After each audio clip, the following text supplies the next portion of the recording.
члены научного семинара. Значит, в научном семинаре принимает сколько человек у нас?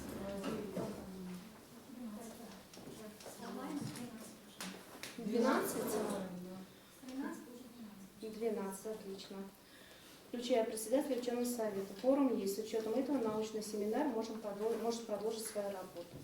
У кого есть предложения по поводу начала заседания научного семинара? Нет? Продолжим дальше.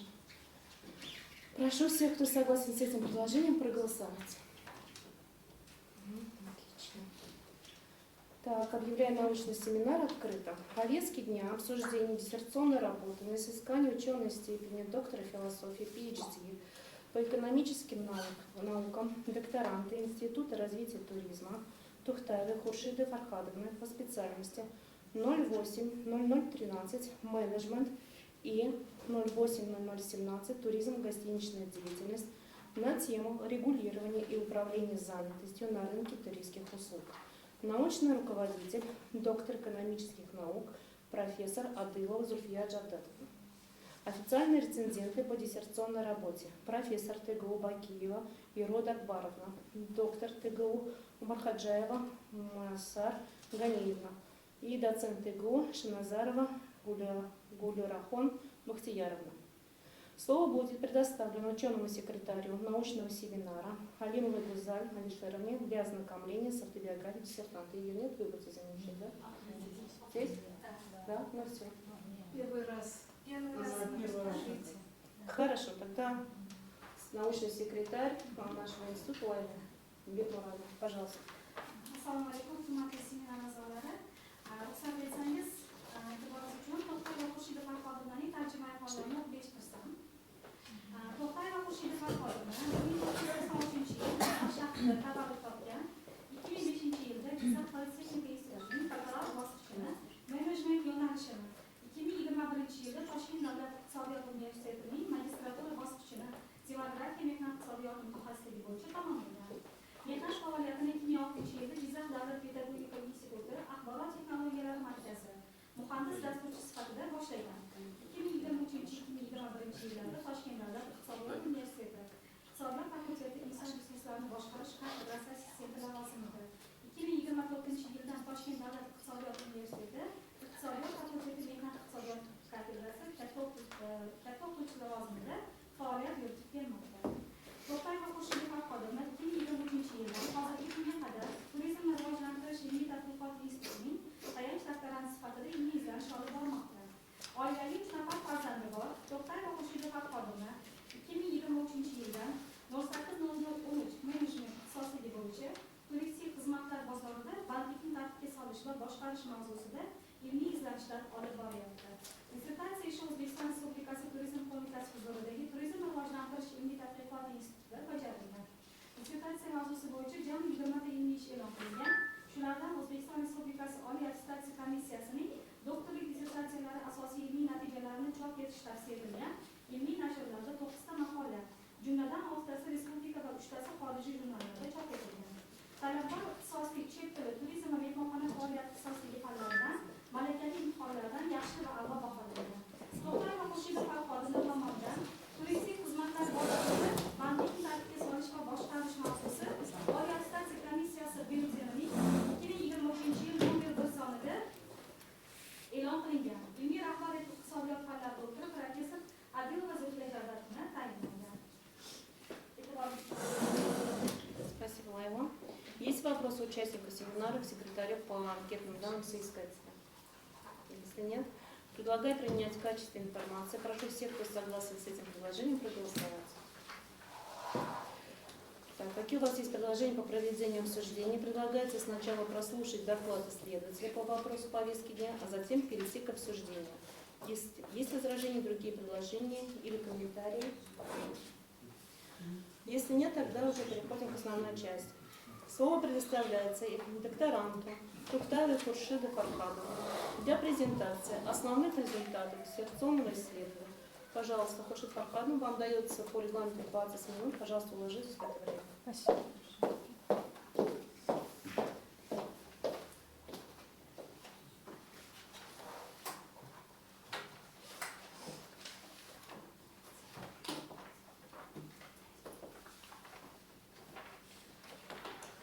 alaykum, hurmatli kengash a'zolari, ilmiy kengash a'zolari, raisi, a'zolari, hurmatli ustozlar. Bugungi sizga taqdim etmoqchi bo'lgan dissertatsiyamiz mavzusi turistik xizmatlar bozorida bandlikni tartibga solish va boshqarish mavzusida sizlarga uning dolzarbligi va zarurati haqida gapirib bermoqchiman. Dissertatsiyamiz dolzarbligi O'zbekistonda turizmli iqtisodiyotning strategik tarmoqlaridan biri sifatida e'tirof etilgani bilan bog'langan. 2022-2026 yillarda mo'ljallangan yangi konsepsiya hamda O'zbekiston Respublikasi Prezidentining turizmni rivojlantirish O'zbekiston Respublikasi 2024-18-iyuldagi turizm sohasida kadrlar tayyorlash tizimini takomillashtirish chora-tadbirlari to'g'risida qarorlari orqali sohada bandlikni kengaytirish ustuvor vazifalardan biri sifatida belgilangan. Shu bilan birga amaliyotda turizm sohasida norasmiy mehnat urushining yuqoriligi, kasbiy malakani kadrlar yetishmovchiligi va hududlar kesimida bandlikning nomutanosiblig'i kabi qator muammolar mavjud. Shu sababli ham biz mehnat resurslarini moslashuvchan tayyorlash va qayta tayyorlash ishlarini yo'lga qo'yish yaqin yillar uchun eng dolzarb vazifa qilib belgilangani sifatida olmoqdamiz. Dissertatsiya mavzusining dolzarbligini yana quyidagi nimalar bilan ilmiy nazariy va amaliy takliflar ishlab chiqarilganligi bilan bog'lashim mumkin. Turizm jahon iqtisodiyotida eng tez o'sayotgan tarmoqlardan biri sifatida shakllanib, millionlab ish o'rinlarini yaratmoqda.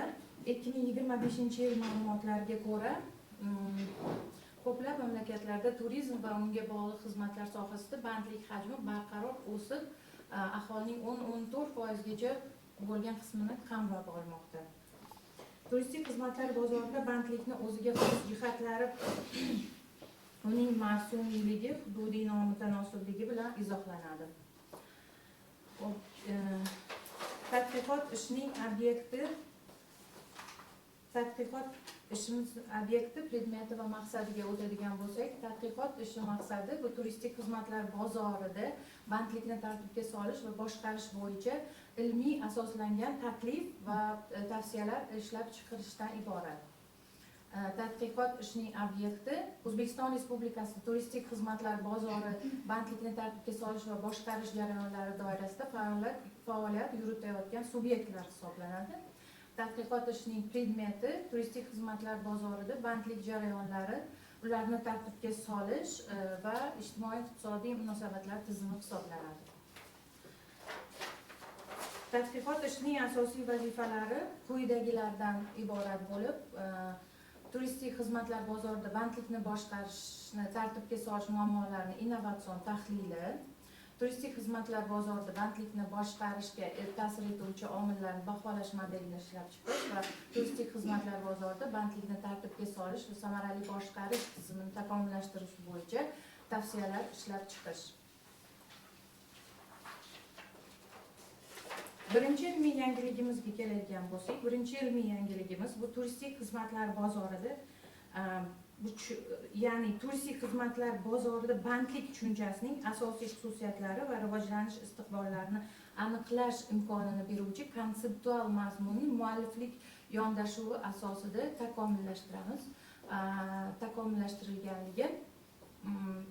Bu amaliyotga joriy etilishi O'zbekiston Respublikasi Turizm qo'mitasining 2025-yil 15-oktyabrdagi ma'lumotnomasi bilan amaliyotga joriy etilgan. Turizmda ish bilan bandlik tushunchasini talqin qilishga ilmiy nazariy yondashuvlar bo'yicha biz bir qancha olimlarni o'rganib chiqqanmiz. Jumladan Papiryan, Aleksandrova, Latkin, Leshsek, Sharm, Nitra, Golisheva, Hashimov kabi olimlarni endi shulardan kelib chiqib o'zimizning turistik xizmatlar bozorida bandlik kategoriyasini mualliflik asosida Ashilbek keyingisini olsangiz.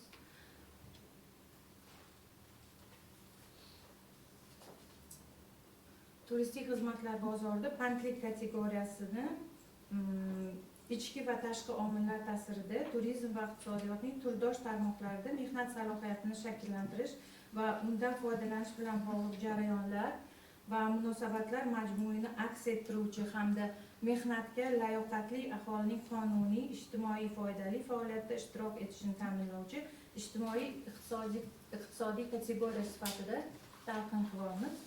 Ish bilan bandlik turistik tovarlar va xizmatlarni ishlab chiqarish, iste'mol qilish va chambarchas bo'lgan kengroq iqtisodiy, ijtimoiy, siyosiy jarayonlar tizimiga kiritilgan hodisa sifatida taklif qilingan.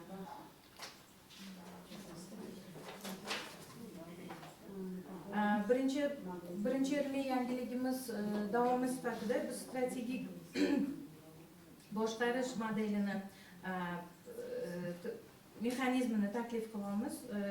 Strategik boshqaruv bu muvofiqlashtiruvchi klaster platformasi bilan ifodalaganmiz. Bu klasterimiz iqtisodiy mexanizm, inson kapitali va raqamli mexanizmlardan tashkil topgan bo'lib, maqsadimiz ularda mahsumiylikni kamaytirish, xizmat sifatini oshirish, yashirin bandlikni qisqartirish va daromadni o'stirishga olib keladi. Turistik xizmatlar bozorida sinergiya sharoitida turistik bandlikni tartibga solish va boshqarish tizimi boyagi oldingi ko'rsatib o'tgan klasterimizni davomi sifatida turistik xizmatlar bozorida ish bilan bandlikni tartibga solish va boshqarish tizimi davlat bilan bozor uyg'unligini ko'rib chiqqanmiz. Bu yerda davlat tomonidan tartibga solish mexanizmlari,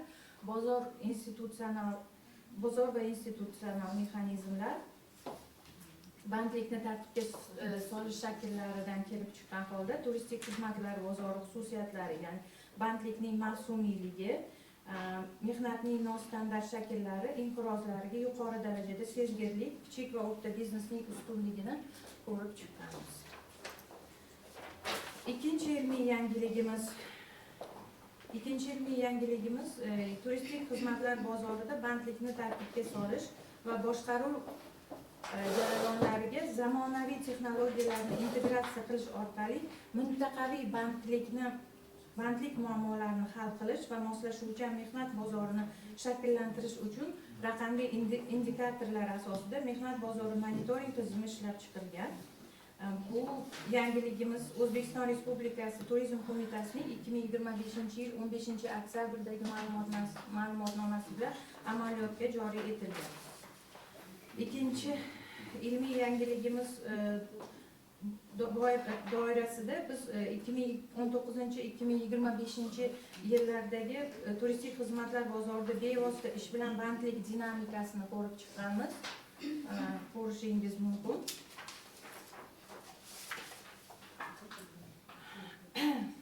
Va xuddi shunday turistik xizmatlar bozorida ish bilan bandlikni tartibga solish va boshqarish tizimini baholash borasida biz SWOT tahlilini ham o'tkazganmiz.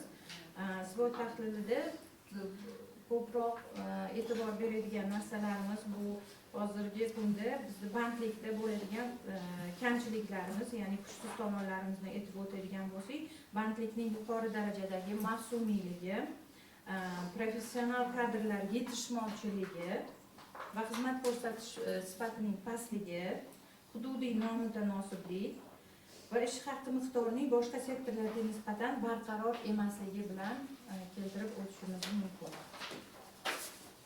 Turistik xizmatlar bozorida samarali boshqarish va tahlil qilish uchun taklif qilingan raqamli indikatorimizni tanishtirib o'taman. Bundan oldin indikator nomi bilan indikator nomlari quyidagilar: kadrlar talab prognozi, mintaqaviy mehnat muvozanati, mavsumiylik ko'rsatkichi, malaka indeksi, ishsizlik dinamikasi, kadrlar taqsimoti, amaliyot natijalari indeksi va HR baholash ko'rsatkichlari ko'rib chiqilgan.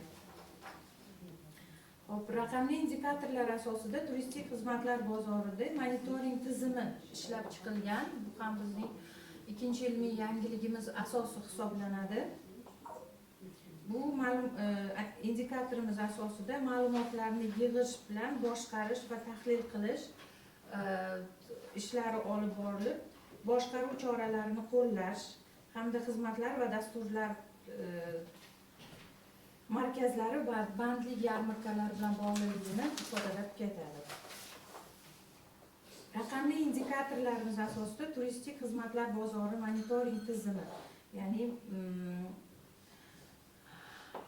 boyagi raqamli platformamizni davomi sifatida ishlab chiqilgan. 3-yillik yangiligimizga o'tamiz.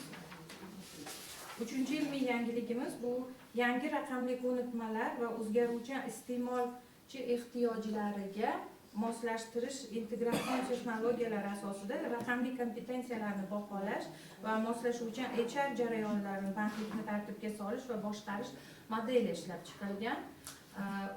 Bu ilmiy yangiligimiz O'zbekiston Respublikasi Turizm qo'mitasining 2025-15 oktyabrdagi ma'lumotnomasi bilan amaliyotga joriy qilingan.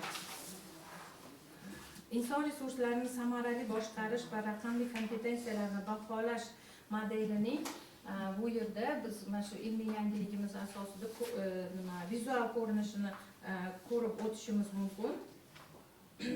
Bu yerda biz turizm bozorida bandlik ma'lumotlari tahlil qilinib, turizm bozori uchun yaxshilangan xizmatlar, samarali xodimlar va turizm bozorida moslashuvchan inson resurslari nimalarga erishmoqchi bo'lgan tahlil va strategiyalarimizni ko'rib chiqishingiz mumkin. O'zbekistonda turizm sohasida vakansiyalarning hududlar kesimidagi taqsimoti. Vakansiyalar kesim taqsimoti bu hamma hududda har xil bo'lib, asosan bizda eng talabgor vakansiyalar yuqori lavozim, eng talab yuqori lavozimlar bu Toshkent shahrida masalan turizm menejeri, administratorlar, sotuv menejeri yoki farroshlar va bu ko'rsatkichda eng kam talabgor bu Qashqadaryo viloyatida farrosh administratorlar hisoblanadi. Buni biz nima bilan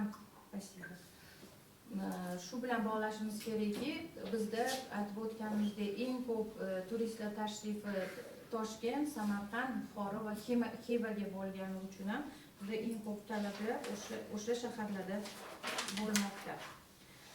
4-ilmiy yangiligimizga keladigan bo'lsak, O'zbekiston Respublikasida turistik xizmatlar bozorida bandlik darajasiga ta'sir etuvchi asosiy omillarni aniqlashda hamda ularning iqtisodiy ahamiyati empirik jihatdan baholashning ko'p omilli ekonometrik modeli va prognoz ko'rsatkichlari ishlab chiqilgan. Bu ham O'zbekiston Respublikasi Turizm qo'mitasining 2025-yil 15 oktyabrdagi ma'lumotnomasi bilan amaliyotga joriy qilingan. Ekonometrik modelimizda biz turistik xizmatlar bozorida xodimlar soni, turizm va mehmondo'stlik sohasida band bo'lganlar o'rtacha oylik ish haqi, turistik firma va tashkilotlar, faoliyat ko'rsatayotgan turistik firma va tashkilotlar soni, mehmonlar va shunga o'xshash joylashtirish vositalari joylari soni va turistik maqsadda kelgan xorijlik fuqarolar soni, mehmonlar soni va ichki turistlar soni bilan ishlab chiqqanmiz. Ularni keyingi nimada keyingisini ochsangiz prognozimizda jadvalda ko'rib chiqishimiz mumkin. Qaysiki 2010-yildan 2030-yilgacha 2030-yilgacha bo'lgan davrni olib biz ekonometrik tahlil qilib chiqqanmiz va quyidagilarga 5 yillik prognoz bilan erishganmiz.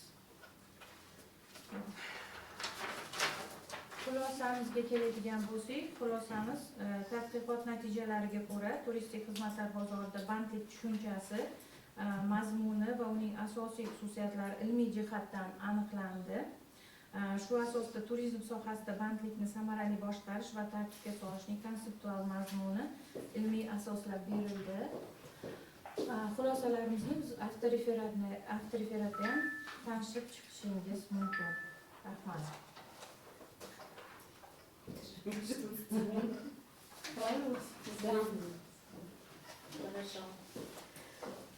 Исследователь закончил свой доклад. Пожалуйста, переходим к процедуре вопросы-ответы. У кого есть вопросы, уважаемые члены научного семинара, прежде чем задавать вопросы, полностью оглашайте ФИО и должность. И я предлагаю нам тоже сделать как бы регламент, где задавать до 15 вопросов. Пожалуйста, кто начнет? Пожалуйста.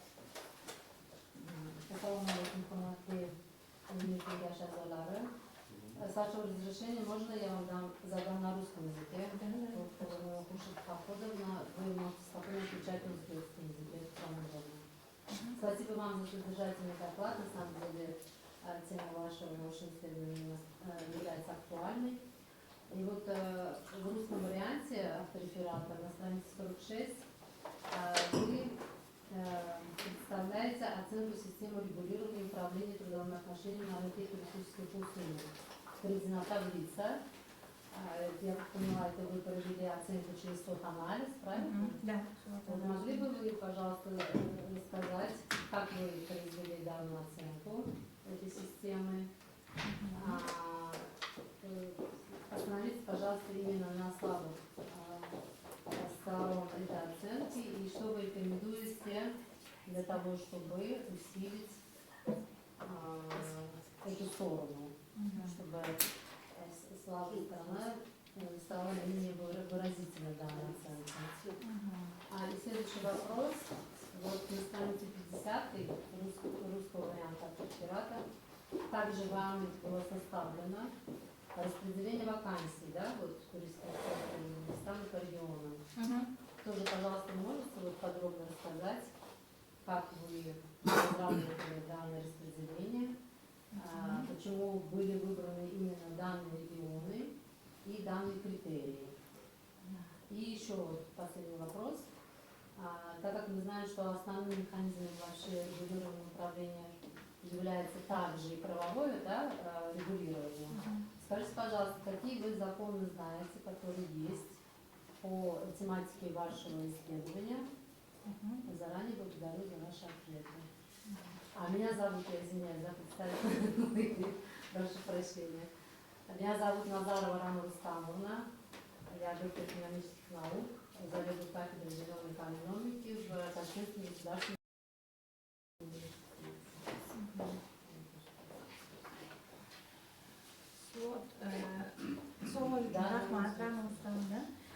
Suat tahlilimizga keladigan bo'lsak, turistik xizmatlar bozorida bandlikni tartibga solish va boshqarish mexanizmida biz ularni eng ko'p uchraydigan mana shu turizmda mana shu kuchli tomonlari, imkoniyatlari, ya'ni statistik kuzatuvlarning tarqoqligi qo'shimcha muammo hisoblanadi. Korxonalar turli xil tekshirishlar natijasida olingan ma'lumotlarning tizimli integratsiyasi mavjud emas.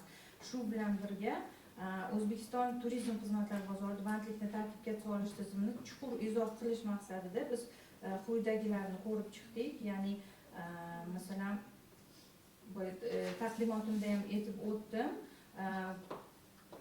Bizda turistik xizmatlar bozorining kuchli taraflarini aytib o'tadigan bo'lsak, bu boy turistik, rekreatsion salohiyat va madaniy meros obyektlari ko'pligi, sohani davlat tomonidan qo'llab-quvvatlanishi va turizm klasterlarining tashkil etilishi, yosh ishchi kuchi, demografik dividend hamda mehnat resurslarining yetarliligi, turizmda tadbirkorlik uchun soliq va bojxona imtiyozlarining mavjudligi bilan shu bilan bir qatorda bizda quyidagi kuchsiz taraflarimizni ham aytib o'taman. Bandlikning yuqori darajadagi mavsumiyligi, professional kadrlar yetishmasligi, hududiy nomutanosiblik, ya'ni shaharlarni farq qilishi, ish haqi miqdorining boshqa sektorlarga qaraganda barqaror emasligini ko'rib chiqqanmiz. Ya'ni keyingi mana shu 50-betdagi rasmimiz ham buni isboti sifatida mana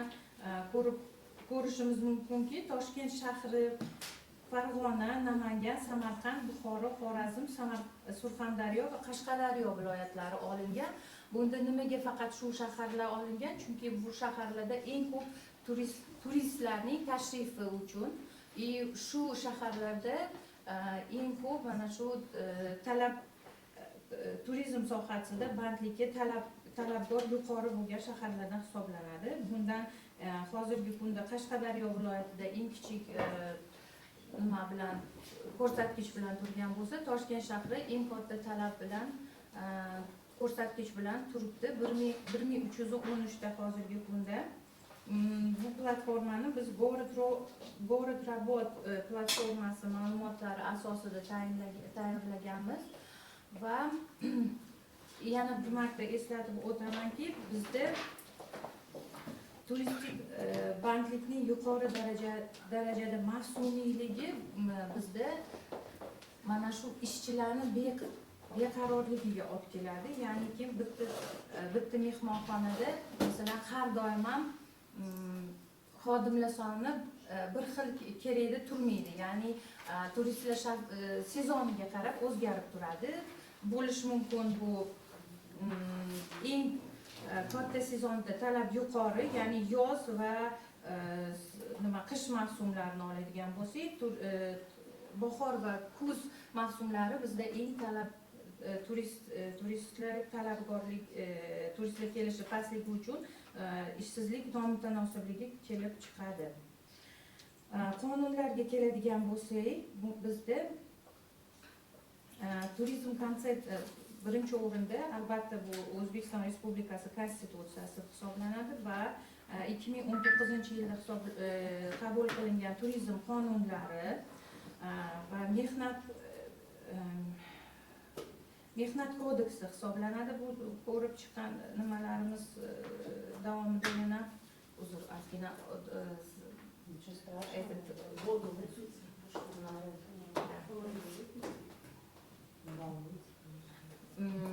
mehnat kodeksi va turizm konsepsiyasini aytib o'tishim mumkin qonunlarimizga.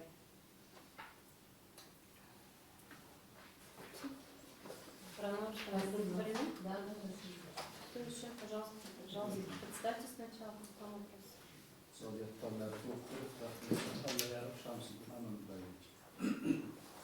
Toshkent davlat iqtisodiyot universiteti savdo ishi kafedrasi mudiri. Hurmatli tadqiqotchi Xurshid Farhodovna, siz mavzungiz juda ham dolzarb mavzu. Rahmat taqdimot prezentatsiyangiz uchun. Savolim endi ham menejment, ham turizm va mehmonxona faoliyati bo'lgani uchun birinchi savolim, tadqiqot ishingizda menejmentning qanday yoki qaysi funksiya hamda prinsiplardan foydalandingiz?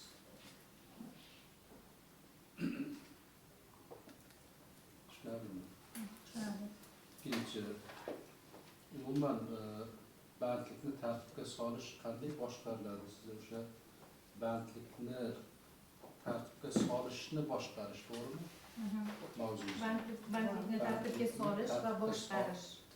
Nima nazarda tutilyapti? Bandlikni tartibga solishni boshqarmoqchimisiz? Tushunarli.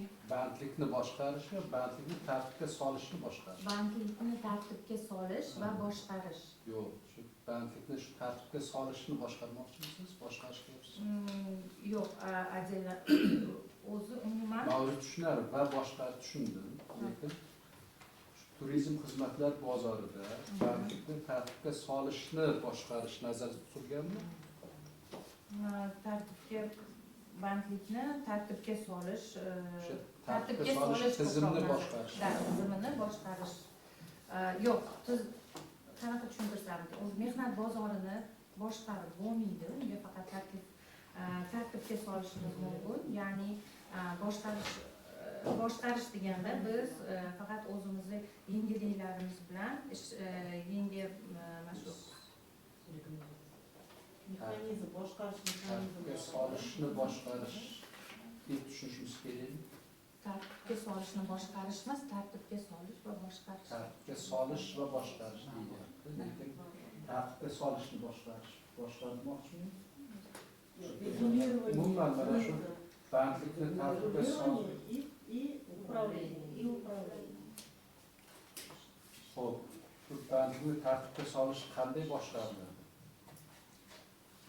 Shularni bunga baribir oydinlik kiritish kerak. Üçüncü savolim. Mhm. Vazirlar Mahkemesi'nin turizm klasslar bo'yicha qaror qabul qilindi. Ishingizda men ko'rmadim bu qaror haqida. Bugun mana bandlikni boshqarish, xizmatlar bozor, turizm sohasini rivojlantirish o'sha turizm klasterlari bilan ham bog'liq. Aytingchi, bugun qancha turizm klasterlari mavjud va turizm klasterlarida bugun bandlik masalasi qanday hal etilgan?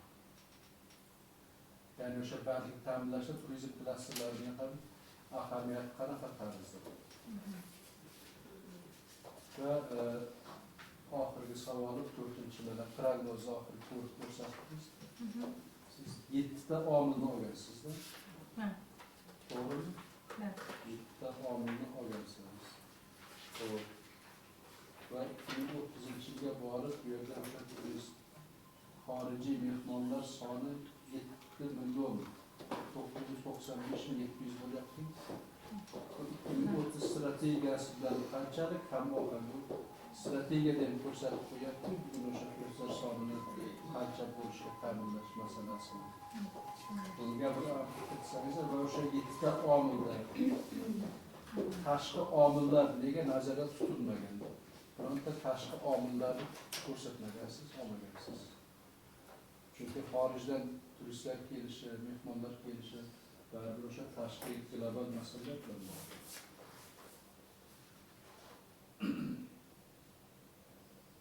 Tushunarlimi? To'rtta savol shu qisqa va aniq javob bersangiz. Rahmat ustoz savollaringiz uchun. Oxirgi savoldan boshlaydigan bo'lsam, 2030-yilga prognozimiz aytib o'tganingizdek, bizda turistik maqsadlarda kelgan xorijlik fuqarolar soni 7 million 995 ko'rsatib turibdi. Lekin 2030-yil strategiyamizda 15 millionga yetishi kerak bo'ladi deb aytilgan edi. Lekin bizning prognozlarimiz yaqin ma'lumotlarimiz bo'yicha mana shu 15 yillik ko'rsatkich bo'yicha bizda mana shu narsa kelib chiqqan. Endi bizlarni talqinimiz bo'yicha mana shu narsaga o'zgaradi. 15 million ko'rsatilsa, biz bu yerda 8 millionga atrofda bersangiz. Bu qanchalik ishonarli bu prognozlaringiz? Endi biz amaliyotga yaqinmi? Amaliyotga yaqin endi tahlilga qaraganda biz mana shu 10 yillik, 15 yillikni tahlili bo'yicha bizda hozirgi kunda uncha katta farq qilmaydi-da, oxirgi 10 yillik bilan. Shuning uchun ham biz ekonomik tahlillarimiz shu narsani ko'rsatib turibdi. Xo'p, keyingi savolga o'tadigan bo'lsak, turizmda klaster mavjudmi deyapsiz. Turizmda klaster nima yangi prezidentimizni qarorlarini hali eshitganim yo'q, lekin o'zimiz taklif qilgan klasterimiz Vazirlar Mahkamasi uzr. Vazirlar Mahkamasi o'zim uchun bilib olaman, lekin mana shu borada biz o'zimiz ham klaster tizimida bitta model ishlab chiqib taklif qilgan edik. Taqdimotimizda O'sha turizm klasterlari bir mexanizm sifatida qaralishi mumkin. Shuni so'rayapman. Shu ma'noda biz o'zimizni klasterimizni taklif qildikda, uni asosan ishlab chiqarishi iqtisodiy mexanizm, inson kapitali va raqamli mexanizm bilan bog'lab o'rganib chiqdik. Xo'p. Biz birinchi savolingiz bu ishingizda menejment funksiyalaridan qaysi birini ko'rib chiqdingiz deysiz. Biz boya taqdimotimda ham ko'rsatdim, SWOT tahlilini ko'rib chiqdik va boshqaruv, strategik boshqaruv bo'yicha turistik xizmatlar bozorida bandlikni tartibga solish va boshqaruv bo'yicha nima mexanizm ishlab chiqdik. Mana hozir aytganimdek, o'sha klaster platformasi hisoblanadi. Va oxirgi savolimiz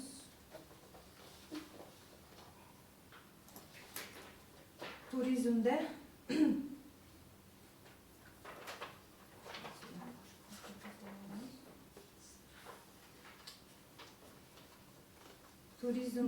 turistik xizmatlar bozorida bandlikni tartibga solish va boshqarishda nimani nazarda tutdingiz? Biz bu yerda ham asosan turistik xizmatlar bozorida bandlikni tartibga solish va boshqarish tushunchasini bandlikni tartibga solish va boshqarish tizimini taqdim etish bilan o'rganib chiqdik va buni turistik xizmatlar bozorida tartibga solish muammolarining innovatsion tahlilini, ta'sir etuvchi omillarni baholash modeli bilan va tartibga solish va samarali boshqarish tizimini takomillashtiruvchi tavsiyalar ishlab chiqish bilan o'zimizni takliflarimizni kiritdik.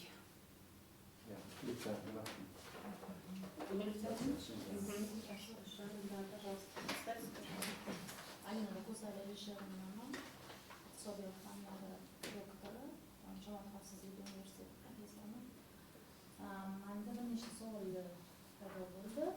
Dissertatsiya ishingiz bo'yicha birinchi savolim, ilmiy yengilligingiz bilan bog'liq, ya'ni tushunchaviy apparatni takomillashtirish bilan bog'liq, ya'ni boshqaruv bo'yicha biz dissertatsiya ishi menejment ham bor bu yerda. Shuning uchun polemikasini ham ko'rib chiqdim, boshqa olimlarni, ya'ni tushunchalarni berilganini va shundan kelib chiqqan holda savol. Mana turistik xizmatlar deyapmiz va turistik industriya. Mana shularni ikkalasini farqini anglagan holda o'zingizni o'sha tushunchaviy apparatga kiritilgan o'zgarishlaringizga qisman aniqlik kiritib bersangiz. Keyin manda ham 6-jadval bo'yicha 25-betda referatda savol bor. 6-jadvalda ko'p omilli ekonometrik modellarni hisoblangan parametrlari degansiz. Mana bu yerda mana R kvadrat ozgina shubhaga qo'yapti, ko'rsatkichi nihoyatda yuqori. Mana shunga ham aniqlik kiritib bersangiz.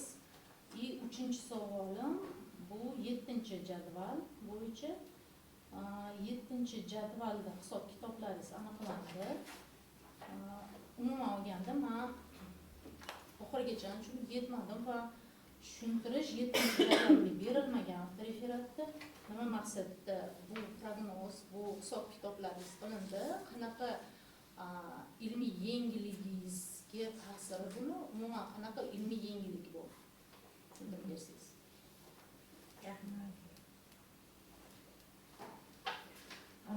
Rahmat savolingiz uchun. Birinchi savolga keladigan bo'lsak, birinchi ilmiy yengilligimiz bizni turistik xizmatlar bozorida bandlikni o'zimizni talqinimiz bilan ko'rsatganimiz, ya'ni turistik xizmatlar bozorida bandlik bu kategoriya sifatida ichki va tashqi omillar ta'sirida turizm va iqtisodiyotning turdosh tarmoqlarida mehnat salohiyatini shakllantirish va undan foydalanish bilan bog'liq jarayonlar va munosabatlar mazmunini aks ettiradi. Va bunga izoh qilib, ish bilan bandlik turistik tovarlar va xizmatlar ishlab chiqarish va iste'mol qilish bilan chambarchas bog'liqligini va kengroq iqtisodiy, ijtimoiy va siyosiy jarayonlar tizimiga kirilgan hodisa sifatida taklif qilganmiz. Keyingi savolga keladigan bo'lsak, aniqlik bo'lmadi-da, sababi bu yerda o'sha tarmoqlar aro deganingiz uchun tarmoqlar iqtisodiyoti miqyosida savol berdim-da. Shuning uchun boshqa turdosh tarmoqlari deyapsiz yoki misol uchun boshqa tarmoqlarni, qishloq xo'jaligimi yoki boshqa tarmoqlar bilan ham bog'lanyaptimi bandlik masalangiz? Nimada xususiyati sizni определенияsi? Bizniki xususiyati shundan iboratki, mana aytib o'tganimdek, ish bilan bandlikni hozirgi kundagi mana oddiy qilib aytadigan bo'lsak, masalan, samarali bandlik mehnatning iqtisodiy samaradorligini, uning ijtimoiy ahamiyatini aks ettiradigan kategoriya sifatida qaraladi va mehnat bozorini ish bilan bandligini boshqarishning strategik jihatlari va bu bo'yicha modellar ishlab chiqarilgani bilan ham ifodalar beriladi. Hop, keyingi savolga o'tadigan bo'lsam,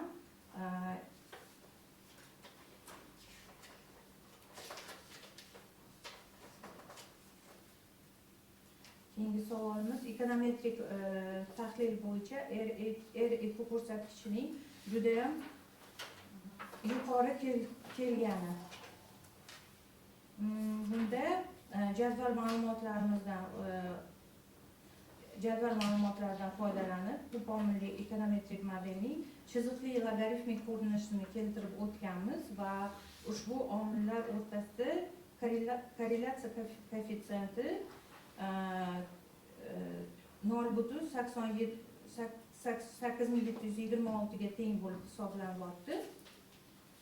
Va bundan kelib chiqib aytadigan bo'lsak, O'zbekiston Respublikasi turistik xizmatlar bozorida xodimlar soni bo'yicha umumiy holda keltirilgan mana shu ta'sir etuvchi omillar sifatida olingan barcha anaqalarimiz, ko'rsatkichlarimiz ta'sirida shu raqamda kelib chiqqan. 98 dan ortig'imi? 0.98 dan? Ha, 0.98 dan ortig'i.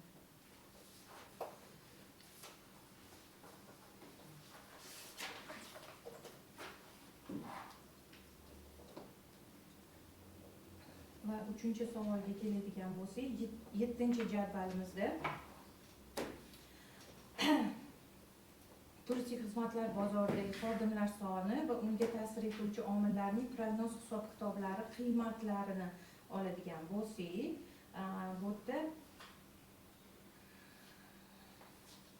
aytib o'tganimdek, mana shu xodimlar soniga nisbat qilib, mana shu turizm mehmondo'stlik sohasidagi band bo'lganlar o'rtacha oylik ish haqi, turistik firma va tashkilotlar tomonidan xizmat ko'rsatilganlar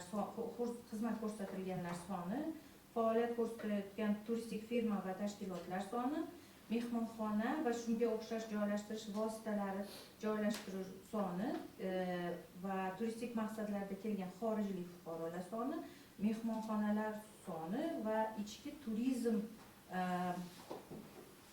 ya'ni ichki turistlar soni bilan ifodalangan. Biz bunda O'zbekistonda turistik xizmatlar bozorining 2030-yilgacha bo'lgan barqaror o'sishini ta'minlaydigan ijobiy tendensiyalarni ko'rsatib o'tdik. Izoh falan berilmadi-ku bu jadval. Tepadan boshlab mana shu korrelyatsiya regressiya ko'rsatkichlarimiz bilan birga bog'lanib, oxirida prognoz qilib jadvalimizda ko'rsatilgan.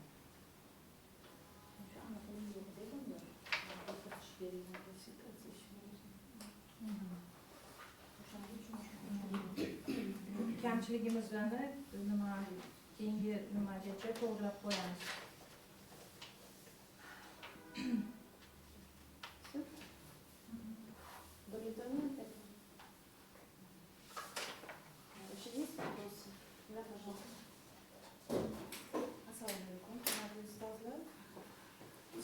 Шамазанова Гульяна Колокциадовна, Toshkent davlat iqtisodiyot universiteti innovatsion menejment kafedrasi dotsentiman. O'sha yerda xodimlarni bugun takliflaringiz uchun rahmat. Bugungi mavzu juda ham dolzarb. Men operativ bo'yicha bepul, ya'ni 6-sinf bo'yicha savol bermoqchi edim. Ikkala savolim ham mana shu model yuzasidan. Ya'ni bu sizni birinchi betda innovatsion resurslarni samarali boshqarish va xalqning kompetensiyalarni baholash modelini ko'rsatgansiz. Ushbu modelni men prezentatsiyangizdan baylab o'tirdim, balki yana ham aniqroq qilib tushuntirib berasizmi? Maqsadim bor edi. Ikkinchi savol bo'lsa, bu yerda biz bilamizki, yana bir qancha kompaniyalarni qo'shish imkoniyati bor edi. Shu kompaniyalarni nima uchun qo'shmadingiz? Shunga ham ozgina izoh berib ketsangiz. Javob uchun rahmat. Rahmat. Savol uchun rahmat.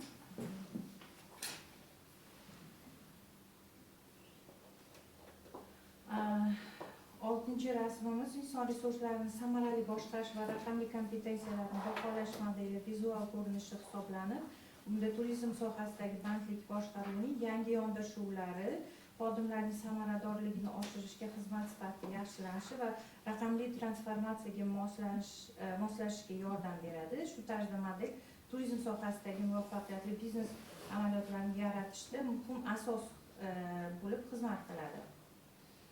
Bunda ko'rib chiqadigan bo'lsak, mijozlar, ya'ni turistlar talablari bilan texnologik o'zgarishlar jarayonida mana shu turizm bozoridagi bandlik ma'lumotlari tahlil qilinadi va raqamli kompetensiyalar, texnologik ehtiyojlar tahlili, qayta tayyorlash strategiyasi, turizm bozori va moslashuvchan bandlik siyosati, turistlar ehtiyojlari asosida moslashuvchanlik va bundan kelib chiqadigan asosiy maqsadimiz bu turistik bozor uchun yaxshilangan xizmat, samarali xodimlar va turizm bozorida moslashuvchan inson resurslarini yetkazib berish. Ikkinchi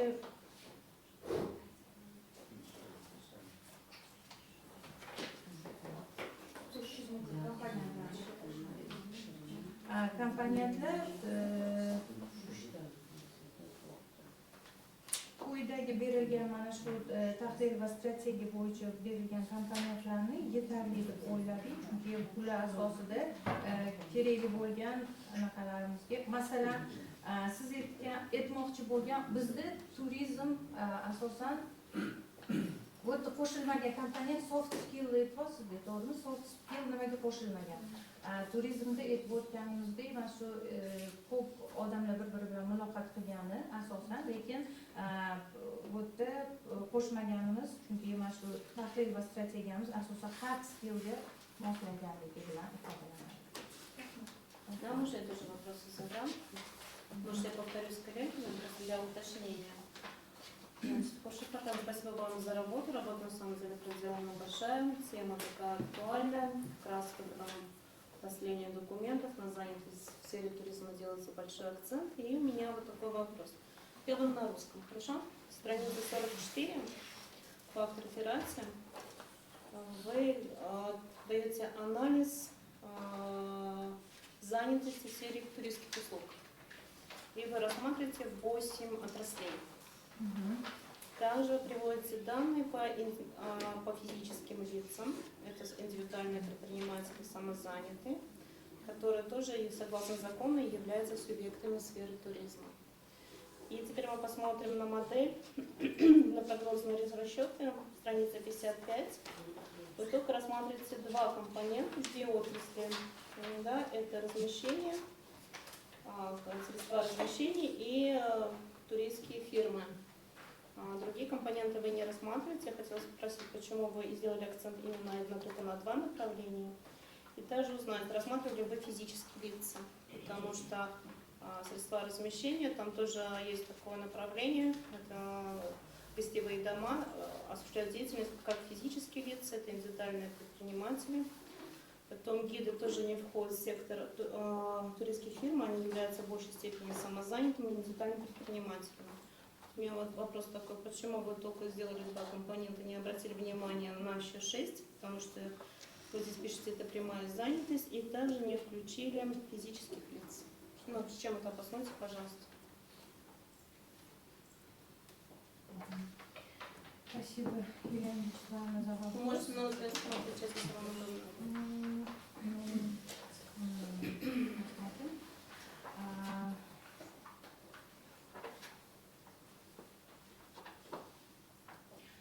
По поводу рисунка третьего, динамика прямой занятости. Нет, да, вот рисунок третий, здесь смотрите, обратите внимание, да, третий рисунок, у вас здесь включается динамика прямой занятости, где 8 основных отраслей, которые включают сферу туризма. Это согласно данным Всемирной туристской организации. Да.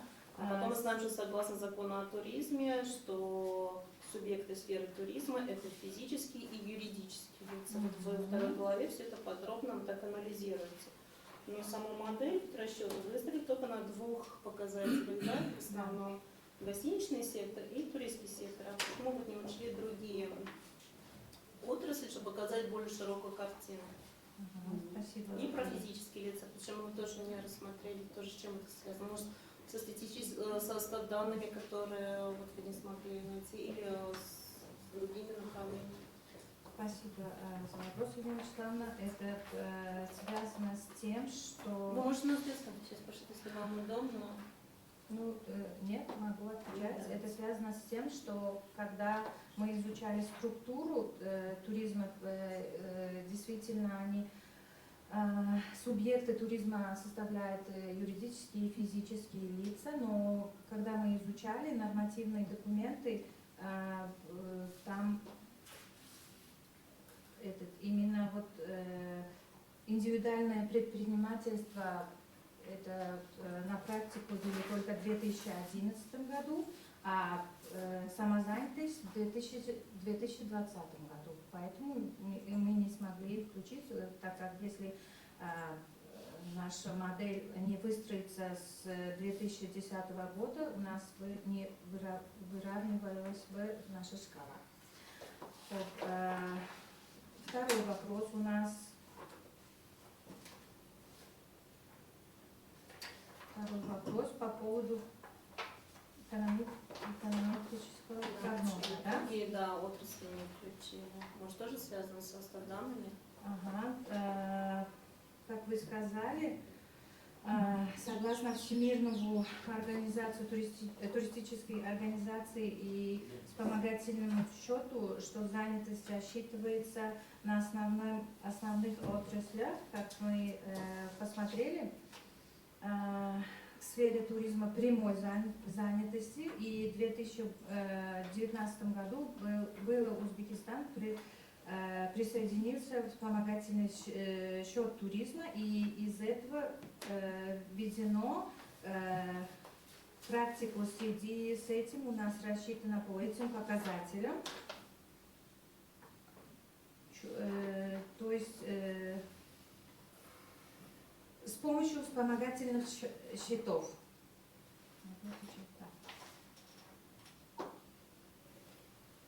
Хорошо, спасибо.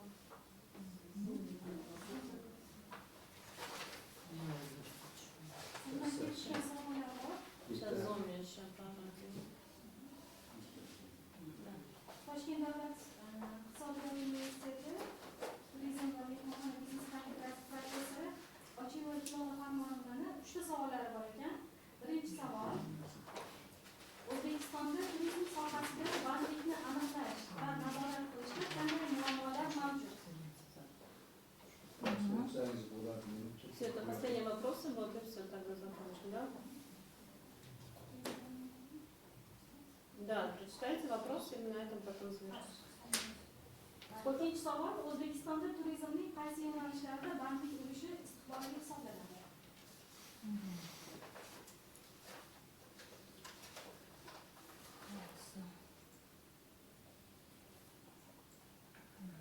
Va uchinchi savolimiz: Avtoregistratorning 26-betida 7-jadval ma'lumotlari O'zbekiston Respublikasi bo'yichami yoki qaysi bir hudud bo'yichami?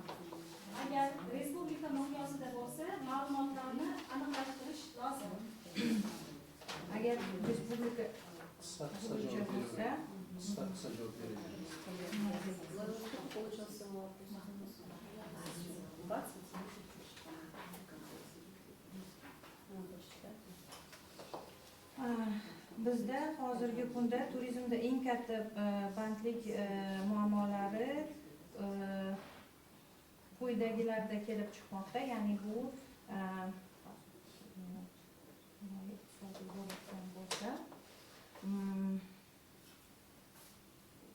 shu javobi bizda hozirgi kunda O'zbekistonda sharoitda eng katta bandlik muammosi emas, ya'ni istiqboli baland bo'lgan turizm yo'nalishlari bilan boshlasam, bunda O'zbekiston sharoitida eng katta turizm turi bo'lib kutilmoqda. Bu qishloq turizmi va ziyorat turizmi. Qishloq turizmiga oziq-ovqat va qishloq xo'jaligi, hunarmandchilik va xizmat ko'rsatish kiradigan bo'lsa, ziyorat turizmiga transport va logistika, umumiy ovqatlanish va multipl to'g'ridan to'g'ri ta'sir qilib kelmoqda. Xo'p, 6-betda qaysi jadval ulgurmadim? 26-betda 7-jadval ma'lumotlar. 26-betdagi 7-jadval ma'lumotlari. O'zbekiston Respublikasi bo'yichami yoki qaysidir hudud bo'yichami? Agar respublika miqyosida bo'lsa, ma'lumotlarni aniqlashtirish lozim. Turistik xizmatlar bozorida xodimlar soni va unga ta'sir etuvchi omillar biz O'zbekiston Respublikasi bo'yicha olingan umumiy bandlik hisobida xodimlar soniga quyidagi komponentlarning ta'siri sifatida.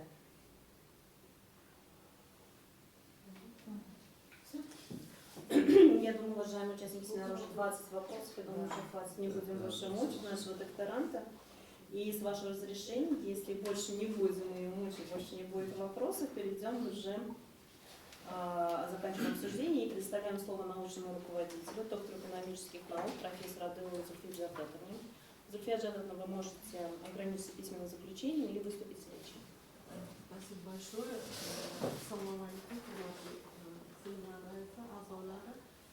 Во-первых, мы благодарим, что несмотря на то, что все очень заняты, у всех занятия, другие текучки, все присутствующие и офлайн, и онлайн за сегодняшнее внимание нашему диссертанту и нашему совету, который в плане несколько всего лишь защит провел, да, за эти 1,5 года. И я ограничусь своим письменным заключением и желаю удачи в работе совета и соискателя. Спасибо, Зульфия Джавдатовна.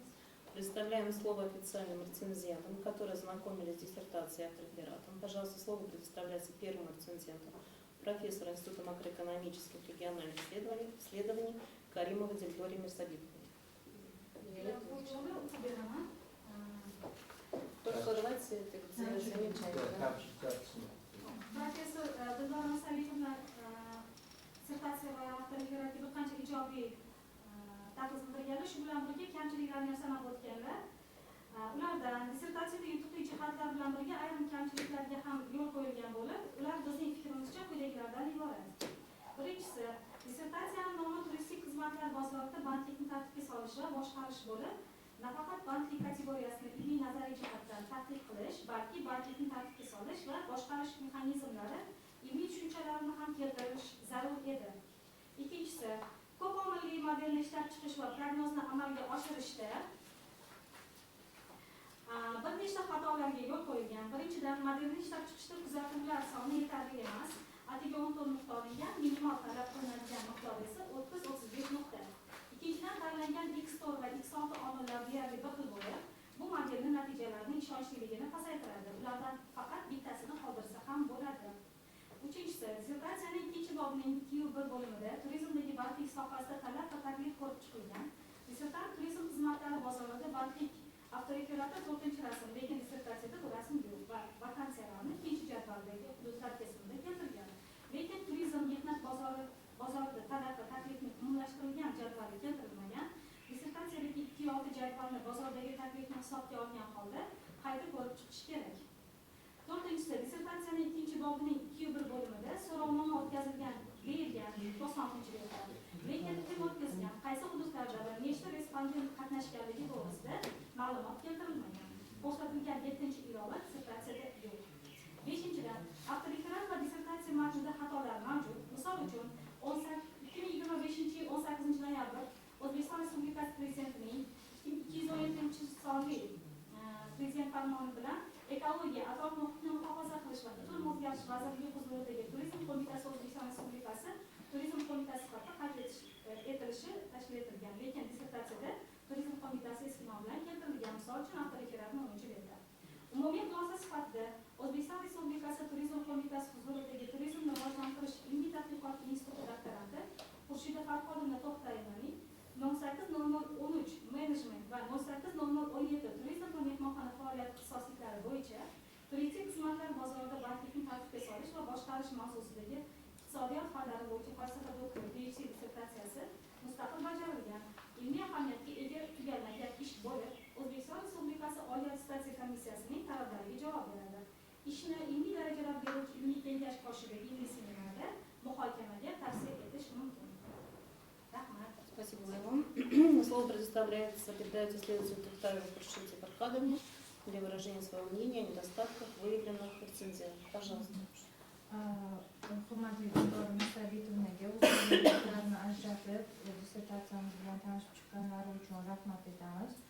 Keltirilgan kamchiliklar borasida rostdan dissertatsiya berganimda ilovalarni qo'shilmaganini rostdan aytib o'taman, chunki berganimda dissertatsiyani o'zi ketib ilovaga qaramagan ekanman. Keyingi kamchiliklarni keyingi ishimizgacha xudo xohlasa to'g'rilashga harakat qilaman. Rahmat. Спасибо большое.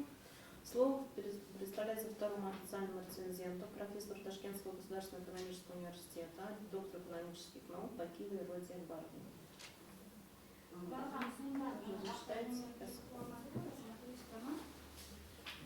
Toshkent davlat iqtisodiyot universiteti professori Bakiyeva Roza Akbarovnani quyidagi kamchiliklarni sanab o'tdi. Tadqiqot ishi yuqori ilmiy saviyada bajarilgan bo'lsa-da, uning mazmuni va tahliliy qismida ayrim kamchiliklar ko'zga tashlanadi. Jumladan, dissertatsiya ishida mavzuning dolzarbligi va zarurati keng berilgan. Fikrimizcha, dissertant tomonidan respublika iqtisodiyoti uchun o'rganilayotgan mavzuning dolzarbligi va zaruratini qisqa va asosli qilib berilishi kifoya bo'lardi. Tadqiqotda qo'llanilgan statistik ma'lumotlar asosan rasmiy manbalarga tayanilgan bo'lsa-da, ayrim hollarda ularning dinamikasi va tarkibiy o'zgarishlari chuqurroq tahlil qilinishi mumkin edi. Xususan, turizm xizmatlari bozorida bandlik ko'rsatkichlarni yillar kesimida taqqoslash, pandemiyadan oldingi va keyingi davrlarni alohida tahlil qilish hamda hududlar kesimida farqlarni aniq ko'rsatish tadqiqotning tahliliy qiymatini yanada oshirgan bo'lar edi. Ishda xalqaro tajribaga murojaat qilingan bo'lsa-da, ayrim mamlakatlar misolida turizm sohasida bandlikni tartibga solish mexanizmlari kengroq va chuqurroq ochib berilmagan. Masalan, rivojlangan va rivojlanayotgan mamlakatlar tajribasini taqqoslama tahlil qilish, mehnat bozori siyosatining o'ziga xos jihatlarini solishtirish tadqiqotning ilmiy asoslanganligini yanada mustahkamlagan bo'lar edi. Tadqiqotda innovatsion yondashuvlar va raqamli texnologiyalarning turizm xizmatlari bozorida bandlikka ta'siri haqida qator fikrlar bildirilgan. Biroq mazkur innovatsiyalarni joriy etishning iqtisodiy samaradorligi, moliyaviy xarajatlari va kutilgan natijalarni hisoblashga doir aniq metodik yondashuvlar yetarli darajada o'rganilmagan. Bu esa amaliy takliflarning qo'llanilish imkoniyatlarini cheklashi mumkin. Ayrim jadval, diagramma va grafik materiallarning sharhi qisqa berilgan bo'lib, ulardan chiqarilgan xulosalar ba'zan to'liq asoslanmagan. Agar vizual materiallar tahliliy matn bilan uzviy bog'langan holda kengroq izohlanganida, ishning mazmunan yaxlitligi ta'minlangan bo'lar edi. Dissertatsiyaning muddat rejasi va paragraflarning nomlanishida farqlanishlar mavjud. Shu bilan birga ta'kidlash joizki, ko'rsatilgan kamchiliklar tadqiqot ishining umumiy ilmiy amaliy ahamiyatini kamaytirmaydi. Aksincha, ular muallifning keyingi ilmiy izlanishlari uchun yangi yo'nalishlarni belgilab beradi va ishni yanada takomillashtirishga xizmat qiladi. Xulosa o'rnida O'zbekiston Respublikasi Turizm qo'mitasi huzuridagi Turizmni rivojlantirish ilmiy tadqiqot instituti tadqiqotchisi To'xtayeva Xurshida Farhodovnaning turistik xizmatlar bozorida bandlikni tartibga solish va boshqarish mavzusidagi 08/00-13 Management 08/00-17 Turizm va mehmonxona faoliyati ixtisoslari bo'yicha dissertatsiyasi tugallangan ilmiy ish hisoblanib, O'zbekiston Respublikasi Oliy ta'lim fan va innovatsiyalar vazirligi huzuridagi Oliy attestatsiya komissiyasi tomonidan qo'yilgan talablarga javob berildi va ushbu dissertatsiya ishini himoya qilish uchun keyingi bosqichga tavsiya qilaman. Спасибо вам. Слово предоставляется докторанту Хуршиде Фархадовне для выражения своего мнения по поводу замечаний официального рецензента. Rahmat. Iroda Akbarovnaga rahmat etib qo'yaman. Dissertatsiyamizga vaqt ajratib o'rganib chiqqanlari uchun ko'rsatilgan kamchiliklarni keyingi ishlarimizgacha to'g'rilashga harakat qilaman. Rahmat. Спасибо, Хуршида. Слово предоставляется третьему официальному рецензенту, доценту Ташкентского государственного экономического университета, доктору философии экономических наук PhD Умархаджаеву Муяссар Ганиеву. Да, конечно. ijozat bersangiz, mana aynan asosiy kamchiliklarga to'xtalib o'tsam, O'zbekiston Respublikasi Turizm qo'mitasi huzuridagi turizmni rivojlantirish ilmiy tadqiqot instituti tadqiqotchi doktor Xushida xodimlarni turistik xizmatlar bozorida bandlikni tartibga solish va boshqarish mavzusidagi ishlari bugungi kunda globalishuv sharoitida turizm sohasi jahon sari eng tez rivojlanayotgan tarmoqlardan biri sifatida namoyon bo'lmoqda. Ayniqsa rivojlangan mamlakatlarda, jumladan O'zbekiston Respublikasida turizmni iqtisodiyotni strategik tarmoqlardan biri sifatida rivojlantirish mazkur sohada barqaror va sifatli bandlikni ta'minlash dolzarb hisoblanadi. Shuning uchun yana bir narsani qo'shib o'tmoqchiman. Ayniqsa mana kecha prezidentimizni yoshlar bilan uchrashuvda ham aynan mana shu masalaga, bandlik masalasiga ustuvor vazifa sifatida qaraldi. Bu ham mana shu ishni bugungi kunda dolzarbligini belgilaydi. Ish juda ham mana tadqiqotlar, usullar qo'llanib, juda ko'p boy material bilan to'ldirilgan, tugallangan hisoblanadi. Lekin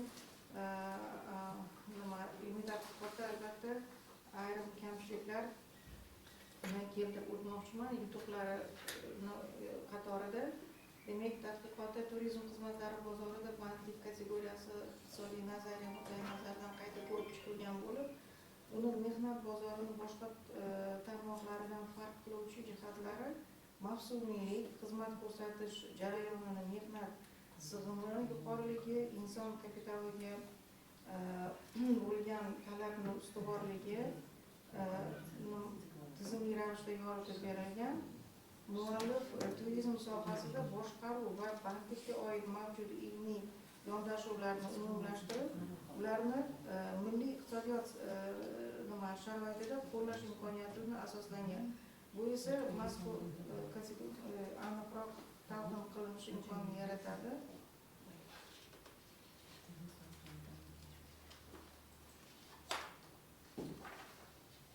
Tadqiqotda turizm sohasida bandlikni tartibga solishning iqtisodiy jihatlariga katta e'tibor berilgan bo'lsa-da, davlat va xususiy sektor o'rtasidagi boshqaruv qarorlarini muvaffaqiyatlashtirishning tashkiliy mexanizmi yetarlicha yoritib berilmagan. Bu yoritilsa, demak maqsadga muvofiq bo'lardi. Bandlikni boshqarish natijasida yo'naltirilgan menejment instrumentlari cheklangan. Ishda turizm sohasida bandlikni tartibga solish bo'yicha chora-tadbirlar taklif etilgan, ammo ularni samaradorligini baholash uchun aniq KPI'lar, monitoring va baholash mexanizmlari chuqurroq ko'rib o'tilsa maqsadga muvofiq bo'lardi. Keyingisi, demak, institutsional menejment sub'ektlari o'rtasidagi o'zaro hamkorlik mexanizmlari to'liq yetarlicha yoritib berilmagan. Davlat organlari, mahalliy hokimiyat, xususiy sektor va ta'lim muassasalari o'rtasidagi bandlikni boshqarish jarayonlaridagi funksiyalar taqsimoti ishda umumiy tarzda ko'rsatilgan. Biroq vertikal va boshqaruv aloqalari, muvaffaqiyatlashtirish mexanizmlari hamda mas'uliyatlarni taqsimlash masalalari chuqurroq ko'rib chiqilsa, albatta ishni ilmiy ahamiyatini oshirgan bo'lardi. Keyingisi, demak, inson resurslarini boshqarish strategiyalari turizm sohasi kesimida yetarlicha detallashtirilmagan. Tadqiqotda kadrlar tayyorlash va malaka oshirish masalalari ko'tarilgan bo'lsa-da, ularni turizm xizmatlari bozorida bandlikni boshqarish bilan bog'lovchi strategiyalar, ya'ni talabni prognozlash, kompetensiyalar modeli, motivatsiya va ushlab qolish siyosati to'liq yetarlicha yoritilmagan. Bu esa menejmentni strategik jihatini chuqurlashtirish imkonini cheklaydi. Shu bilan birga ta'kidlash joizki, albatta ko'rsatilgan kamchiliklar tadqiqot ishini umumiy ilmiy ahamiyatini kamaytirmaydi. Aksincha, ular muallifni keyingi izlanishlar uchun yangi yo'nalishlarni belgilab beradi, ishni yanada takomillashtirishga xizmat qiladi. Xulosa qilib shuni aytmoqchimanki, demak, O'zbekiston Respublikasi Turizm qo'mitasi huzuridagi turizmni rivojlantirish ilmiy tadqiqot instituti tadqiqotchisi To'xtayeva Xushida xodimlarning turistik xizmatlar bozorida bandlikni tartibga solish va boshqarish mavzusidagi 0800080017 turizm mehmonxona faoliyati ishtirokchilari ixtisoslliklari bo'yicha dissertatsiyasi tugallangan ilmiy ish hisoblanib, O'zbekiston Respublikasi Oliy ta'lim, fan va innovatsiyalar vazirligi huzuridagi Oliy attestatsiya komissiyasi tomonidan qo'yilgan talablarga javob beradi va ushbu dissertatsiya ishini himoya qilish uchun keyingi bosqichlarga tavsiya qilamiz. Аркадьевна, спасибо, что вы развернутый, подробный отзыв. Спасибо вам большое. Слово предоставляется Крушине, пожалуйста. Можете свои заявления. Masalanimni rahmat Fotiqot, ishimni o'rganib chiqib, kamchiliklarni aytib o'tganingiz uchun. Siz aytgandan keyin bizni ikkita mexanizm menejment bo'yicha qo'shdik ishimizga. O'ylaymanki, bu ishimizni yanada aniqlashtirib, yoritishga yordam beradi menejment nuqtai nazaridan. Qolgan kamchiliklarni keyingi ishlarimizgacha yana to'ldirishga harakat qilaman. Rahmat. Спасибо, Крушина. Спасибо, мы выслушали все отзывы официальных рецензентов и мнения диссертантов к ним. С вашего разрешения перейдем к неофициальным рецензентам. Прошу желающих выступить в виде неофициальных рецензентов. Да. Assalomu alaykum, hurmatli rais, hurmatli a'zolar. Xurshida Farhodovna, sizga rahmat. Toza mavzuga tadqiqotchingiz bilan taqdimot uchun va ko'rib turibdiki, savol javoblarda ham o'sha juda chuqur kirib borilgan, tadqiqotda o'sha o'z oldiga qo'ygan maqsadga erishgan va maqsad to'g'ri qo'yilgan, rejalar to'gri qo'yilgan va mana shundan kelib chiqib mantiqiy uzvilikda dissertatsiya taqdimot ishi yakuniga yetgan va bu yerda o'sha eng muhim yutuqli jihatlar albatta ilmiy yangiliklar amaliyotga joriy etilganligi va bu turizm qo'mitasi tomonidan ma'lumotnoma bilan asoslanganligi bu tadqiqotchini eng asosiy yutug'i sifatida qarashimiz mumkin. Mana vazifalar ketma-ketligida ham barcha o'sha o'z oldiga qo'ygan ishlarning uzviyligi, izchilligi nuqtai nazaridan dissertatsiyani ijobiy baholash va OAK talablariga to'la javob beradi deb hisoblaymiz. Albatta bu yerda ilmiy rahbarlardan juda katta o'sha tadqiqot ish olib borganligini ko'rishimiz mumkin. Men bu borada o'sha bugun yuqorida ham rasmiy tafsirlar ham ta'kidlab o'tishdi. Kuni kecha mana prezidentimiz tomonidan bandlik, ayniqsa yoshlar bandligini ta'minlashda aynan turizm sohasida bandlikni yaratish ham bu juda katta bir siyosiy ahamiyatga, davlat siyosati darajasidagi masala sifatida baholashimiz mumkin. Shu jihatdan ham ishda o'sha ham dolzarbligi, ham ahamiyati, ham qo'lga kiritgan natijalar nuqtai nazaridan albatta o'sha juda ijobiy baholanish mumkin deb hisoblayman. Va shunday bo'lgan bilan bir qatorda ba'zi bir tavsiya xarakteriga bo'lgan jihatlarga to'xtalib o'tmoqchiman. Birinchi navbatda mavzu bo'yicha turistik xizmatlar bozorida bandlik tartibga solish va boshqarish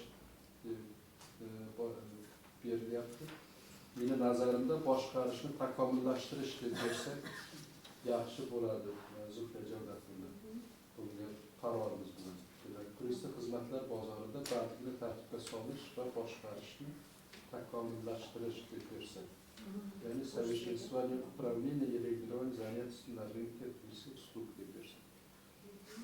Buni e'tiborga olsak maqsadga muvofiq bo'ladi va yana bir jihat tadqiqot bo'lganligi uchun barcha tadqiqotchilarga doim aytib kelamiz. O'rganilganlik darajasiga juda bir jiddiy va muhim e'tibor qaratish kerak bo'ladi. Ko'p holatlarda shunday olib qo'yib qo'yiladi, tadqiqotchilarimiz mana shu joyga be'tibor bo'ladi. Lekin eng katta vaqt tomonidan mana o'sha ekspert tomonidan e'tiborga oladigan joy mana shu joy hisoblanadi. Va siz bu yerda o'sha o'quv qo'llanmalarining umri 3 yil, darslar umri 5 yil masalan, bular hisobga olish kerak. Eskilarni olib va shu tartib bilan birgalikda masalan dissertatsiya deb ketilyapti. Misol uchun bittasini bu yerda misol uchun aytib o'taman. Mana Muzaffarovni masalan turizm mehnat bozori va kabina tayyorlash muammolari. Terin O'zbekistonda turizm tahlili bo'ldi. Bu nima bu? Bu darslikmi bu? O'quv qo'llanmami bu? Maqolami bu? Nechinchi yil? Qaysi nashr, qaysi son, qaysi bet? Bular aniq ko'rsatilmasa bo'lmaydi. Siz o'rganganlik darajasi mana shu tahlillar asosida tadqiqot olib borgansiz. Bu bitta moment. Ikkinchisi mana xizmatlar bozorida bandlikni boshqarishning innovatsion mexanizmlari, terin dissertatsiya, buxtu degan. Bu qaysi shifr bu masalan? 01 mi? Turizm 17 mi? Menejment mi? Mana o'sha shifrini, ixtisoslik shifrini albatta yozish kerak va o'sha yili bilan aniq ko'rsatib qo'yilsa, ya'ni maqsadga muvofiq. Bular endi texnik jihatlar, bularda albatta tuzatilish mumkin deb hisoblaymiz, chunki bu ishlar ko'pchilik ishlarda bo'ladi. Va yana keyingi masala ikkinchi bob tahlil deb berilgan. Ya'ni O'zbekiston Respublikasida turistik xizmatlar bozorida bandlikni tartibga solish va boshqarish jarayonlari tahlil. Endi ishda bordir, buni yuqorida rasm tafsir aytib o'tdilar bu jihatlarni, lekin avtoreferatda deyarli tahlil yo'q. Birinchi diagramma 4-rasm ko'rsatilyapti. Bu ham tahlil emas, umumiy ma'lumot, statistika. Ikkinchi va uchinchi jadval ham bu SWOT tahlil berilyapti, lekin statistik nuqtai nazardan tahlillar berilsa, yana ham ish boyiga bo'lar edi. Buni ham agar ilmiy rahbardan e'tiborga olib qo'yilsa, maqsadga muvofiq hisoblaymiz. Albatta o'sha qolgan jihatlarida yuqorida jadvalda tahlilini qisman berib o'tish kerak degan shu yuqorida savolda bo'lib o'tdi. Buni ham e'tiborga olib qo'ysangiz maqsadga muvofiq bo'ladi. Umuman olganda o'sha qolgan jihatlari albatta o'sha o'ziga xos bir nimada rasmiylashtirilgan. Bu texnik jarayonlar ko'rib o'tiladi.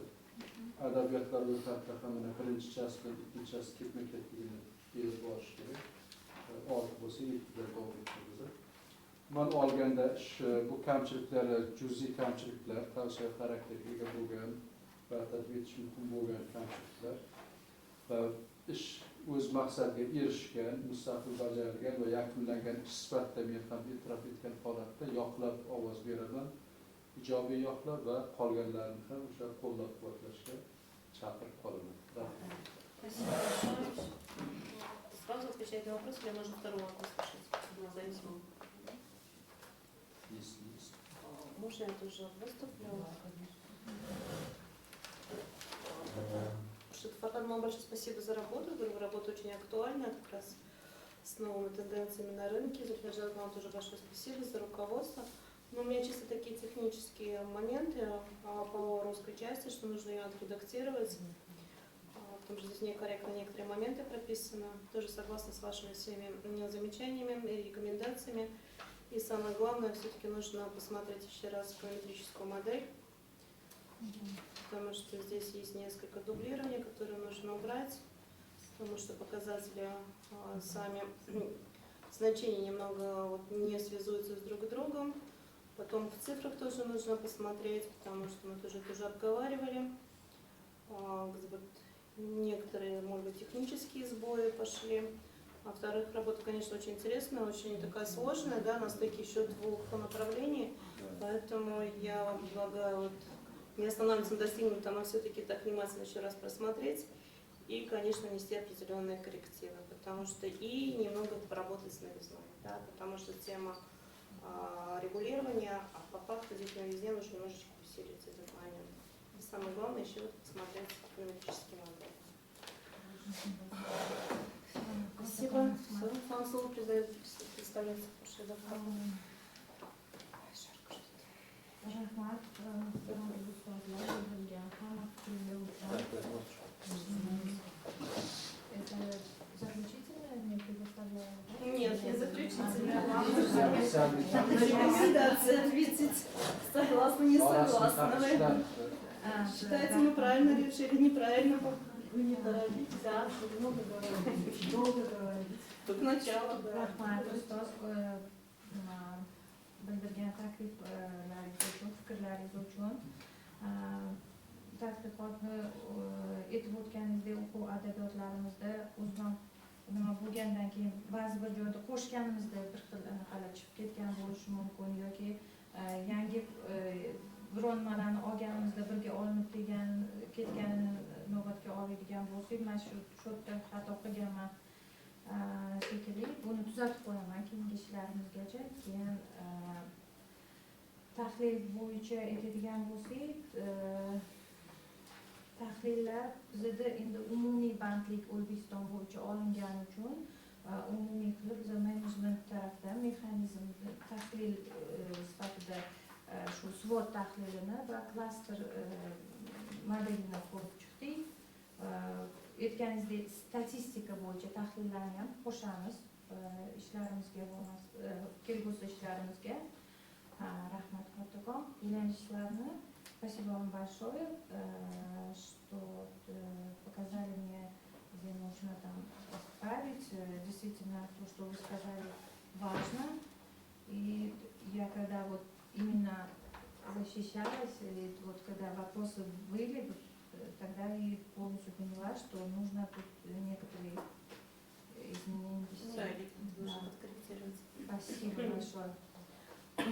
Уважаемые члены научного семинара, думаю, достаточно выступлений, обсуждений. Необходимые процессы проведены. Несмотря на некоторые замечания, рецензенты рекомендуют на дальнейшее обсуждение диссертационную работу. У кого есть предложения? Все согласны?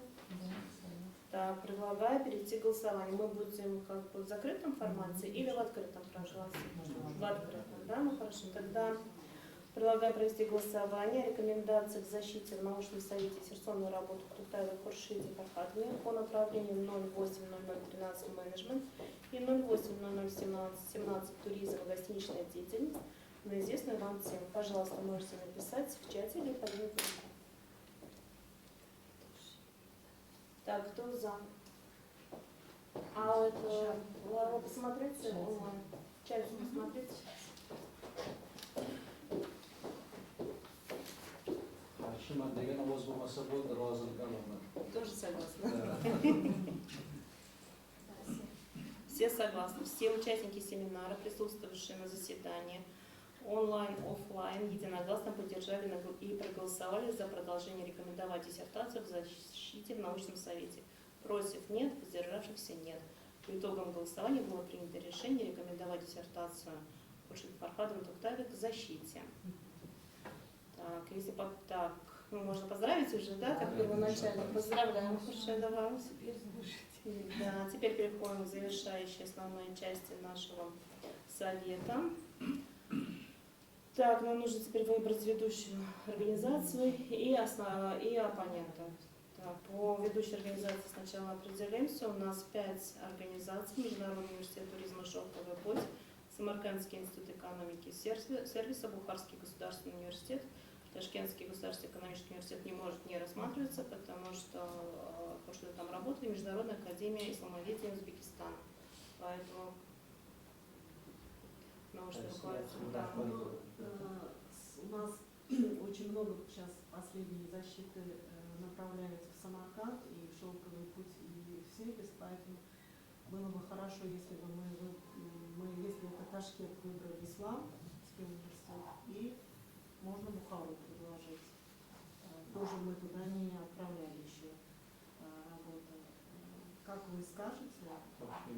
И дальше Ташкент, Международную исламскую академию, тогда выберем. Хорошо, ведущая организация, тогда Международная исламская академия. И перейдем к официальным оппонентам. Официальным оппонентом у нас будет профессор университета Сержидин, да? Да.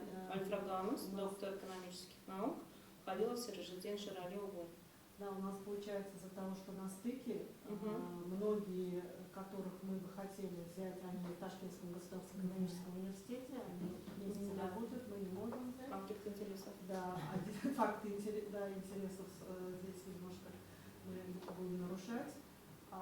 Значит, Астанахмуров у нас остается и Халилов из тех 7, кто по 17. Мгм. А Станаков у нас уже третью работу И оппонирует, потом поэтому если в исламской или душевной. да, Да, совпадает, очень поэтому у нас некорректно. остается Альфа-Граммус, вот этот вот Халилов. Да, хорошо, Халилов Сержиден, Siz- Шаралиев. Bu yerda daftaran tashqida o'rindoshmi asosiy? Она у нас работает. Hozir Asosiy. bizda asosiyda. Asosiy. Shu asosiydasiz. Тогда официальный оппонент у нас будет профессор университета Альфраганус, доктор экономических наук Халилов Сержиден Шаралиев. У него шифр 080017, туризм, гостиничная деятельность. И неофициальным тогда у нас будет, да? Со оппонент? стороны Со не стороны. совета, а со стороны у Да, нас профессор школы государственной политики и управления при президенте Республики Узбекистан, доктор экономических наук Рахим Дельфуз Нигматов, но не как раз шифр. Да. 08 менеджмент. Дело в том, что у нас работа очень такая получилась, как синергия трех специальностей. Профиль у нее экономика труда, и сказали, чтобы это было связано с занятостью. Докторат она туризма по 17-му шифру, у него рассматривается рынок туризма. И плюс управление мы включили, так как она должна по профилю еще подходить к своей... Сложно. Да, очень сложно.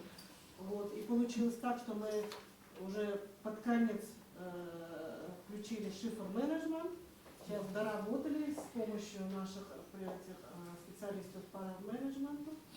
И мы когда искали по менеджменту специалиста, чтобы был опять-таки синергия этих трех специальностей, и оказывается, Дельфуза Рахимова защищалась, кандидатская у нее была по занятости, сфера услуг, а докторская по менеджменту. Поэтому более-менее подходящая сейчас получается она. Все согласны? Да. Должны проголосовать, да? Ну, отлично. Тогда у нас оппоненты выбраны. И разрешите зачитать заключительное слово нашего семинара. Слово представляется секретарю. Лайла, пожалуйста. Hurmatli seminar a'zolari, e'tiboringiz uchun 10 seminar qarorini o'qib eshittirsam, yuqoridagilarga asosan 080013 menejment va 080017 turizm va mehmonxona faoliyati ixtisoslari bo'yicha ilmiy kengash asosida tashkil etilgan ilmiy seminar majlisi qarori.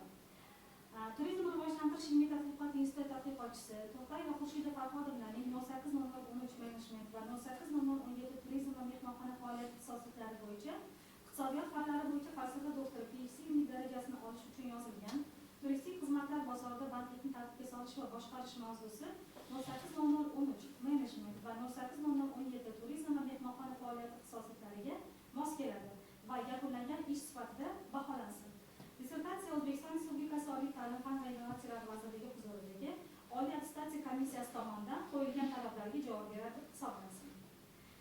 Turizm va rivojlantirish ilmiy tadqiqot instituti tadqiqotchisi To'xtayeva Xurshida Farhodovnaning turistik xizmatlar bozorida bandlikni tartibga solish va boshqarish mavzusidagi iqtisodiyot fanlari bo'yicha falsafa doktori PhD dissertatsiyasi natijalarining asosliligi va ishonchliligi qayd etilsin. Turizm va rivojlantirish ilmiy tadqiqot instituti tadqiqotchisi To'xtayeva Xurshida Farhodovna tomonidan e'lon qilingan ilmiy maqola va tezislar hamda avtoreferat dissertatsiyasining mazmunini to'liq aks ettiradi deb topilsin.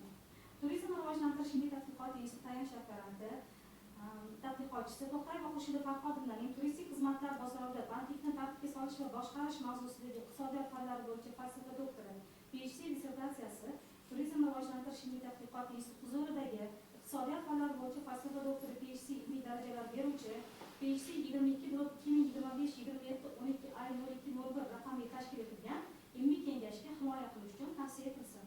Rasmiy opponentlar sifatida Альфа-Грамус universiteti professori Halil Sirojiddin Sherali o'g'li hamda Prezident huzuridagi Davlat boshqaruv akademiyasi professori Rahim va Dilfuza Nigmatovni tayinlansin. Yetakchi tashkilot sifatida O'zbekiston Xalqaro islomshunoslik akademiyasi belgilansin. Спасибо. Так, все согласны с заключением? У кого нет вопросов, замечаний, предложений? Проголосуем. Все единогласно согласны. Теперь слово предоставляется заключение. Да, можете. Выдохните, скажите все, что вы думаете о нас, уже можно. Только не упадите как наверх, хорошо? Спасибо вам большое. Birinchi o'rinda hamma ustozlarga shunaqa chiroyli kunlarda uchrashib vaqtlarini ajratib kelganlar uchun rahmat aytib o'tmoqchiman. Nima hammanglarni mana shu dissertatsiyamni ko'rib chiqib, o'zinglarni fikringlarni bildirib, yordaminglarni ayamay har doim qo'llab-quvvatlaganinglar uchun rahmat aytaman. Особенно Елене Вячеславовна, вам большое, огромное спасибо. Зульфия Давлатовна, спасибо за поддержку. Всегда оба, вот, которые, как эти, на связи всегда днем и ночью. Спасибо огромное Институту туризма. Har bir institutda ishlovchi xodimlarga rahmatimni aytib o'taman va shu yerda o'tirgan ustozlarga ham, tadrischilarim, Nasar Galiyevna, Iroda Akbarovna, Dildor Mursabitovna, ularga ham ishimni erinmasdan ko'rib bildirgan, anaqa ko'rsatgan nimalari, kamchiliklari uchun ham rahmat aytib o'taman. Keyingi ishlarimda Xudo xolisa hammasini to'g'ri deyman. Opa, aytmoqchiman. Hammaga rahmat. Kattakon. Спасибо.